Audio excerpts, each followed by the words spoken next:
മലപ്പുറം ജില്ലയിലെ വടക്കേമണ്ണ തിരൂർ റോഡിൽ മണ്ണിടിച്ചിലുണ്ടായി. അത് പുലർച്ചെ 2:30. ഇത് നമ്മളുടെ സുഹൃത്തും ആണ് ആദ്യം കൺട്രോൾ റൂമിൽ അറിയിച്ചത്, ഷാനവാസ്. ഇപ്പോൾ ഇത് ഇടിഞ്ഞ ഭാഗങ്ങളാണ് ഇപ്പോൾ നമ്മൾ കാണുന്നത്. ഇതിൻ്റെ മുകളിൽ എമ്മിൻ്റെ വണ്ടികളൊക്കെ പാർക്ക് ചെയ്തിട്ടുണ്ട്. അപ്പോൾ അതിനൊന്നും യാതൊരു കുഴപ്പവും കാര്യങ്ങളൊന്നുമില്ല. നമ്മുടെ ഈ സൈഡിലുള്ള ഈ മണ്ണാണ് ഈ റോഡ് വരെ വീണിരുന്നത്. അത് പുലർച്ചെ പിന്നെ ഫയർഫോഴ്സും മറ്റു കാര്യങ്ങളൊക്കെ വന്ന് എല്ലാം ക്ലിയറാക്കി ഏകദേശം ഒരു 11:30 കൂടിയിട്ട് വീണ്ടും ഗതാഗതം നിർത്താക്കി. ഇത് നേരിൽ കണ്ട ഷാനവാസ് എല്ലാത്തിനും സാക്ഷിയാണ്. അദ്ദേഹം തന്നെ നമ്മളോട് കൂടുതൽ വിവരങ്ങൾ പറയും.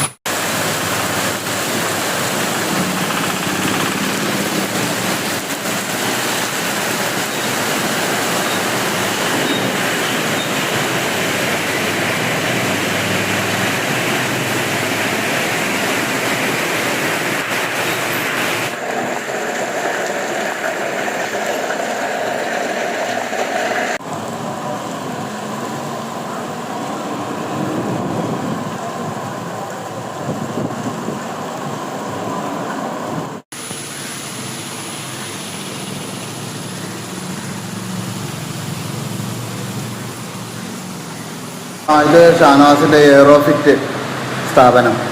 അപ്പോൾ അദ്ദേഹം രാത്രി ഇതിൻ്റെ മുകളിലാണ് താമസം.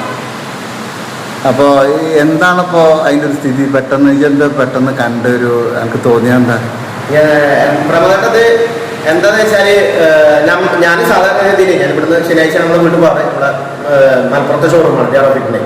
അപ്പോൾ ഈ എല്ലാ ദിവസവും വരെ തന്നെ നമ്മൾ നല്ല മഴയുടെ സമയത്ത് കറണ്ടില്ല. അപ്പോൾ നമ്മളൊന്ന് ടോയ്ലറ്റിൽ പോകാൻ വേണ്ടിയിട്ട് എണീറ്റതാണ്. അപ്പോൾ ആ സമയത്ത് ഇത്രത്തോളം പ്രശ്നങ്ങൾ ഉണ്ടായില്ല. എന്നാൽ നമ്മൾ നോക്കുന്ന സമയത്ത് കുറച്ച് മുന്നേ നോക്കുന്ന സമയത്ത് 1-2 കല്ലുകളൊക്കെ വന്നിട്ടുണ്ട്. പക്ഷെ ഞാൻ മൂത്രം ഒഴിച്ച് ടോയ്ലറ്റിൽ പോയി മടങ്ങി വരുന്ന സമയത്ത് ഞാൻ മുകളിലേക്ക് നോക്കുമ്പോൾ ഏകദേശം സമയം ഒരു 2-2:30 ആയിട്ടുണ്ടാവും പുലർച്ചെ. അപ്പോൾ ഒരു വെളിച്ചം മുകളിലേക്ക് വരും, നമ്മളെന്നും കാണാറുണ്ട്. എന്നാലോ ഇവിടെ ഇരുട്ടാണ്, ഒരു ഇരുട്ടാണ്, ഒരു കറണ്ടോ ഒന്നും എവിടെയില്ല. അപ്പൊ ഇവിടെ വിളിച്ചു നോക്കുമ്പോ നമ്മൾ ഈ കല്ലില് തട്ടിയിട്ട് ഒരു ബൈക്കാരൻ വീട് പോയിട്ടുണ്ട്. അപ്പൊ പുള്ളിന്റെ അടുത്തേക്ക് ഞാൻ തുണി എടുത്തിട്ടുണ്ടായിരുന്നത് അങ്ങനെ തന്നെ ഓടി വന്നു. അപ്പൊ പുള്ളിന്റെ ഈ ബൈക്കിന്റെ അടിയിൽ കാലത്തോട്ട് പോയിട്ടുണ്ടായിരുന്നു. അപ്പൊ പുള്ളിന്റെ ഞാനിവിടെ എണീറ്റ് പുള്ളിക്ക് വേറെ പ്രത്യേകിച്ച് പരിക്കുകളൊന്നുമില്ല. നോക്കി പുള്ളിന്റെ മൊബൈലും കാര്യങ്ങളൊക്കെ തരുന്നുണ്ട്. അത് എടുത്ത് കൊടുത്ത് പുള്ളി ഒരു 8-10 മിനിറ്റ് കൊണ്ട് പോയിട്ടുണ്ടാവും. അത് കഴിഞ്ഞ് ഈ നമ്മൾ നോക്കുമ്പോ എനിക്ക് തോന്നിയത് ഒരാളല്ല, അടുത്ത ആൾ വന്നു കഴിഞ്ഞാൽ പെട്ടെന്ന് വരുന്നു. ഇത് ടാനിങ് ആണ്, വലിയ വളമാണ്, പ്രവണത കണ്ടിട്ടുണ്ടാവും ഇതിൽ വരുന്നതല്ലേ. അപ്പൊ ഈ നമ്മളെ മുന്നിൽ നിന്നാണ് ഇത് കാണുന്നത്. അപ്പൊ ആര് ചവിട്ടിയാലും ആ സമയത്തൊക്കെ 2-3 മണി സമയത്തൊക്കെ നല്ല സ്പീഡിൽ തന്നെ എല്ലാവരും വരുന്നത്. അപ്പൊ നമുക്കിത് പെട്ടെന്ന് മുന്നിൽ നിന്ന് കാണുമ്പോ ഇത് ചവിട്ടിയാൽ കിട്ടില്ല എന്നുള്ളതിൽ ഞാൻ കൺട്രോൾ റൂമിൽ ഫസ്റ്റ് ഞാൻ 2:30 അറിയിച്ചിട്ടുണ്ടായിരുന്നു, മെസ്സേജ് ഉണ്ടായിരുന്നില്ലേ. സാറ് അപ്പൊ തന്നെ ഓക്കെ കുഴപ്പമില്ല, ലക്ഷ്മികൊണ്ടൊരു അരമണിക്കൂർ കൊണ്ട് ആളെത്തേണ്ടതാണെന്ന് പറഞ്ഞു. അത് പറഞ്ഞ് ഞാൻ തിരിഞ്ഞ് ഇവിടെ പോകാൻ തിരിഞ്ഞ് കയറുന്നു പുന്നറ ശബ്ദം കേട്ടത്. അത് അടുത്ത പൊട്ടലാണ്. അപ്പൊ ഇത് ഘട്ടഘട്ടങ്ങളായിട്ട് ഇതിങ്ങനെ വീണുകൊണ്ടിരിക്കുകയാണ്. അതിൽ പിന്നെ എനിക്ക് തോന്നി ഇനി ഒരു വണ്ടിയോ കാര്യങ്ങളോ വന്നിട്ടുണ്ടെങ്കിൽ ഉറപ്പാണ് ഇവിടെ എന്തെങ്കിലും നമ്മുടെ ഇടപെട്ടിലേക്ക് സംഭവിക്കുന്നില്ല എന്ന് വന്നപ്പോൾ ഞാനൊന്നും നോക്കിയില്ല. ഞാൻ അങ്ങനെ നമ്മുടെ നേരെ താഴെ വടക്കേമണ്ണ അങ്ങാടി പോയിട്ട് അവിടുന്ന് പിന്നെയും ഞാൻ കൺട്രോൾ റൂമിൽ വിളിച്ചിട്ട് പറഞ്ഞു ഇനി നിങ്ങൾ വന്നിട്ടില്ലെങ്കിൽ മരണമോ കാര്യങ്ങളോ എന്തെങ്കിലും സംഭവിച്ചേക്കാം. അപ്പൊ തീർച്ചയായിട്ടും എത്രയും പെട്ടെന്ന് എത്താൻ പറ്റുമോ, ഹൈവേയിലാണ് ഇത് വീണ്ടുള്ളത്. അപ്പൊ നമുക്ക് അത്രയും പെട്ടെന്ന് അതിനോട് നമുക്ക് നേരിട്ടാണ് വിളിക്കുന്നത്. ഒരു 10 മിനിറ്റ് കൊണ്ട് ആളുന്നത്. പക്ഷെ വളരെ സജീവമായിട്ട് നമുക്ക് ഭയങ്കര അഭിമാനം തോന്നി. ഒരു 20 മിനിറ്റിന്റെ ഉള്ളിൽ 3 വണ്ടി പോലീസ്, അതേപോലെ തന്നെ അവരോടൊപ്പം തന്നെ ഫയർഫോഴ്സ് എല്ലാവരും വളരെ സജീവമായിട്ട് KCBന്റെ ആളുകളൊക്കെ വളരെ പെട്ടെന്ന് സ്പോട്ടിലെത്തുകയും എന്താണോ ചെയ്യേണ്ടത് ആദ്യം വണ്ടികളൊക്കെ ബ്ലോക്ക് ചെയ്തു.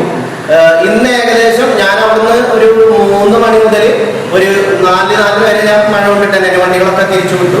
പിന്നെ പോലീസ് വന്നിട്ട് അത് തടഞ്ഞു വെച്ചതിന് ശേഷം ഞാൻ അവിടുന്ന് പോകുന്നു. പിന്നെ ഞാൻ അവിടുന്ന് ഫ്രഷ് ആയതിനു ശേഷം ഏകദേശം ഒരു 5 മണി മുതൽ 2 JCB മറ്റുള്ള ടിപ്പറുകളും എല്ലാം വന്നത് നമുക്ക് ഭയങ്കര ഒരു അഭിമാനം തോന്നിയിട്ടുണ്ട്. അത്ര ഫാസ്റ്റിലാണ് ഈ കാര്യങ്ങളൊക്കെ. ഒരു ഏകദേശം 11 മണിയോട് കൂടി എല്ലാം ഏകദേശം തീർന്നു. 11:30 നമ്മുടെ ഫയർഫോഴ്സ് ഇവിടെ ഈ റോഡിൽ ചെളി ഉണ്ടായി.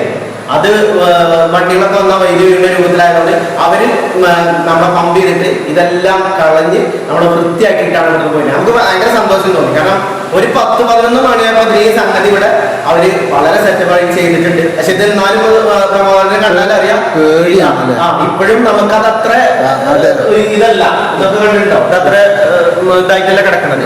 അപ്പൊ നമുക്ക് ഇതിനെന്തെങ്കിലും ഇതിന്റെ പ്രമോദയുടെ വീഡിയോ ചെയ്യുമ്പോൾ ഇതിന്റെ അധികാരികൾക്ക് ഇതിന് എത്തിച്ചു കൊടുക്കണം. ആരാണോ അത് ചെയ്യേണ്ടത് വെച്ചാൽ ശരിക്കും ഇത് കോൺക്രീറ്റ് ചെയ്ത് നിർത്തിയിട്ടില്ല എന്ന് വെച്ചാൽ ഇനിയും അടുത്ത ഇപ്പൊ ഈ സമയത്ത് ഞാൻ എണീറ്റത് കൊണ്ട് ഞാനത് കണ്ടു. അല്ലാത്ത പക്ഷേ നമുക്ക് പലതും സംഭവിക്കാൻ സാധ്യത ഉണ്ടായിരുന്നു. ഇതിന്റെ മുകളിൽ നമ്മുടെ BIM-ന്റെ അതാണ് വണ്ടികളൊക്കെ അവര് നിർത്തുന്ന സ്ഥലമാണ്. കാരണം അവർക്ക് കച്ചവട വണ്ടികളൊക്കെ ഇവിടെയാണ്, അവര് റെന്റിന് എടുത്തതാണ്.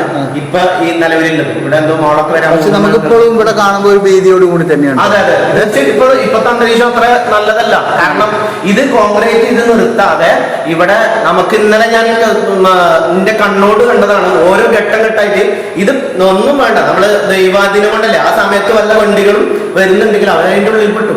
ഇന്നാ തന്നെ എന്നോട് ഫയർഫോഴ്സ് വരുമ്പോൾ ഫസ്റ്റ് ചോദിച്ചത് ഇതിന്റെ ഉള്ളിൽ ആരെങ്കിലും ഉണ്ടോടാന്നാണ്. കാരണം എനിക്കറിയില്ല, കാരണം ഞാൻ തിരിഞ്ഞ സമയം കൊണ്ട് പെട്ടെന്ന് ഒരു ശബ്ദത്തിലാണ് അടുത്ത മരങ്ങളും ഒന്നാക്കി ഒരു 2-3 മിനിറ്റിന്റെ ഉള്ളിൽ ഞാൻ ആ കുട്ടിനെ ഒരു എല്ലാം സെറ്റാക്കി വിട്ട് 2 മിനിറ്റ് തിരിഞ്ഞിട്ടുള്ളൂ.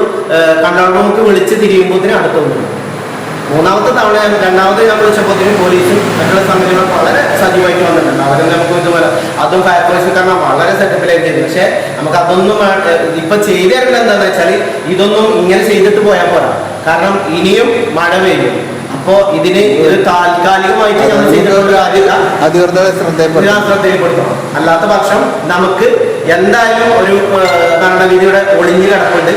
ഇത് അധികാരികളിലേക്ക് എത്തിക്കുകയും വീഡിയോ പ്രമോദട്ട എനിക്ക് ഒരു റിക്വസ്റ്റ് ആണ്. കാരണം ഇതിപ്പോ ഈ ഒരു ഭാഗത്തേക്ക് പ്രമോദട്ട നോക്കിക്കഴിഞ്ഞാൽ മനസ്സിലാവും അവിടെ ഒന്നും കെട്ടില്ല, ഇവിടുന്ന് മുതൽ അതുവരെ കെട്ടില്ല. ഇനിയും പൊളിയാൻ സാധ്യതയുള്ള സ്ഥലങ്ങളാണ് കിടക്കുന്നത്. അത് നമ്മൾ അർദ്ധരാത്രിയാണെന്ന് വെച്ചെങ്കിൽ ചിലപ്പോൾ ഒരു കുടുംബം തന്നെ പോയേക്കാം.